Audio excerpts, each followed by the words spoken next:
Dear Patriots, before the news starts, please subscribe to our patriotic channel by clicking the subscribe button. Give us a thumbs up to this video. Don't forget to leave your opinion below in the comments section. Share the news on Facebook and Twitter so your friends see it. Thank you.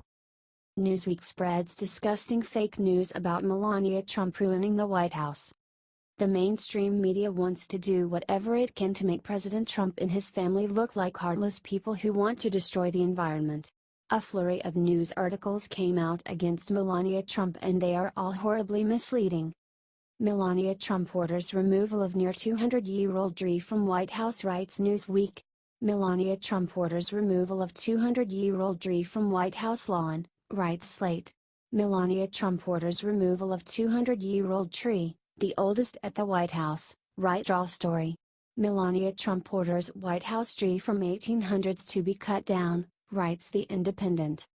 From these headlines, you would assume that Melania is just some heartless person who doesn't care about tradition and history or nature. However, the actual truth tells a much different story. The overall architecture and structure of the tree is greatly compromised and the tree is completely dependent on the artificial support. Without the extensive cabling system, the tree would have fallen years ago. Presently, and very concerning, the cabling system is failing on the east trunk, as a cable has pulled through the very thin layer of wood that remains. It is difficult to predict when and how many more will fail, writes CNN. Mrs. Trump personally reviewed the reports from the United States National Arboretum and spoke at length with her staff about exploring every option before making the decision to remove a portion of the magnolia tree. After reviewing the reports, she trusted that every effort had been made to preserve the historic tree and was concerned about the safety of visitors and members of the press who are often standing right in front of the tree during Marine One lifts, said Melania's communications director, Stephanie Grisham.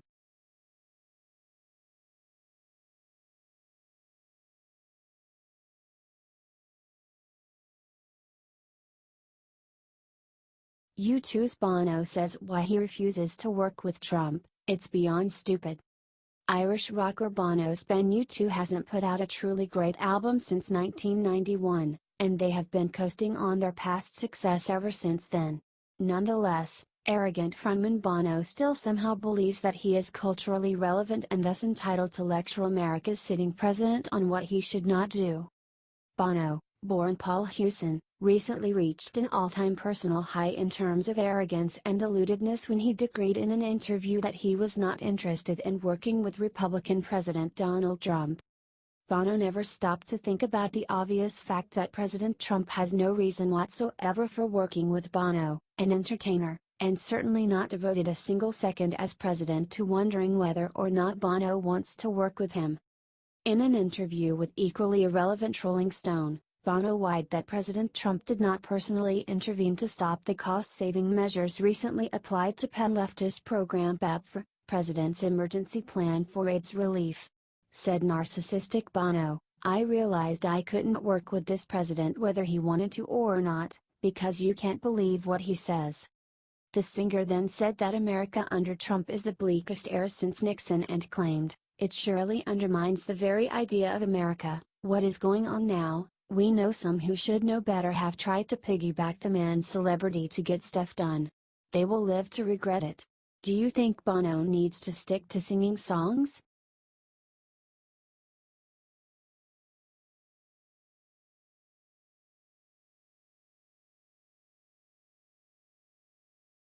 Todd Starnes crushes race-baiting Don Lemon for calling Merry Christmas a racist dog whistle.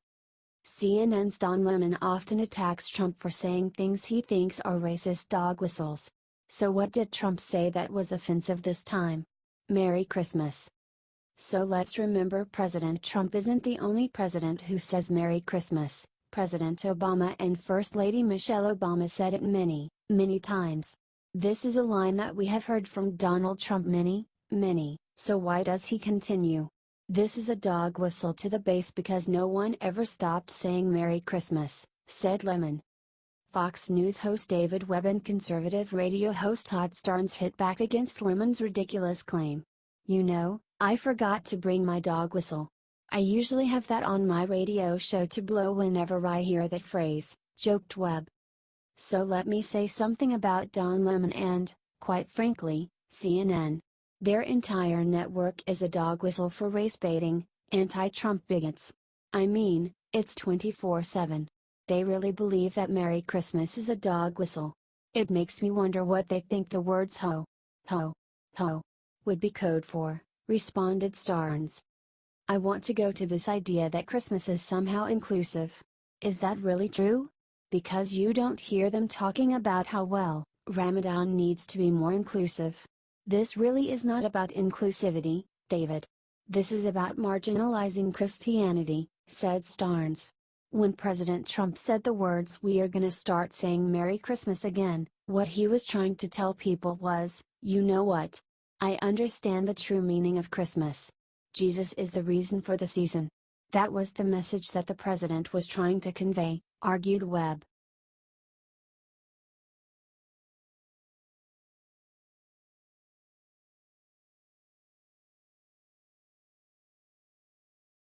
Secret Service goes after CNN for whining that a truck blocked them from secretly videotaping Trump.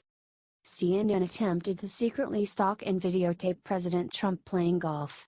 But then their view got blocked by a big white truck, causing them to immediately jump to conspiracy theories. According to CNN, the truck must have belonged to the Secret Service, attempting to block their view of the president. As the president completed another round at Trump International Golf Club in West Palm Beach, Florida, a large white truck obscured nearby journalists, who were positioned on public property, from getting a shot of Trump on their cameras. When CNN's photojournalist moved his camera, the truck likewise moved, blocking the picture, writes CNN. On Tuesday, CNN recorded a shot of the president on the course in West Palm Beach. The network did the same on Saturday and Sunday, shooting the footage through a gap in the hedges while positioned on a public sidewalk, they wrote. Wow, creepy. On Wednesday, crews from CNN attempted to record the president on the course, only to be blocked by the vehicle. Cameras for ABC and CBS were also present, writes CNN. The Secret Service responded to CNN's ridiculous claim that they sent a truck to block their shot.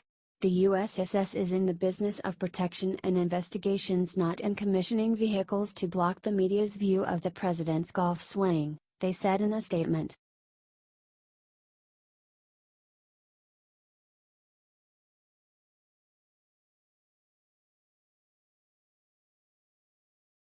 Newt just predicted what the great political surprise of 2018 will be. Dems are furious.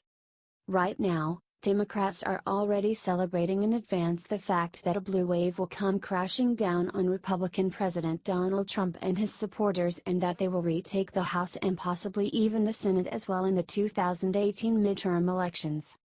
These are the same people, of course, who took it for granted that Democrat Hillary Clinton would coast to victory in the 2016 election and that Democratic Senate candidates would steamroll their conservative opponents. Former House Speaker Newt Gingrich recently shared something that liberals clearly will not be happy to hear. In a very bold prediction, Gingrich stated, "The great political surprise of 2018 will be the size of the Republican victory." He went on, after members of the elite media have spent 2 years savaging President Trump, lying about Republican legislation, and reassuring themselves that Republican defeat was inevitable, the size of the GOP victory in 2018 will be an enormous shock. Newt argued that opposition to the Republicans' tax bill will backfire on Democrats. He stated, "The American people will be positively surprised and pleased by the degree to which Republicans kept their word and actually put more money in taxpayer pockets." After 10 months of frustration from trying to repeal Obamacare, Republicans have proven they can get big things done.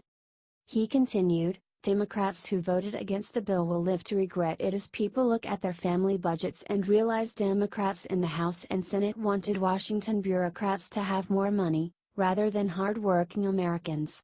The former congressman concluded, "If Republicans can learn to tell the truth better than the elite media and Democrats lie, the GOP will win an astonishing victory in 2018. Do you think Newt's prediction about 2018 is correct?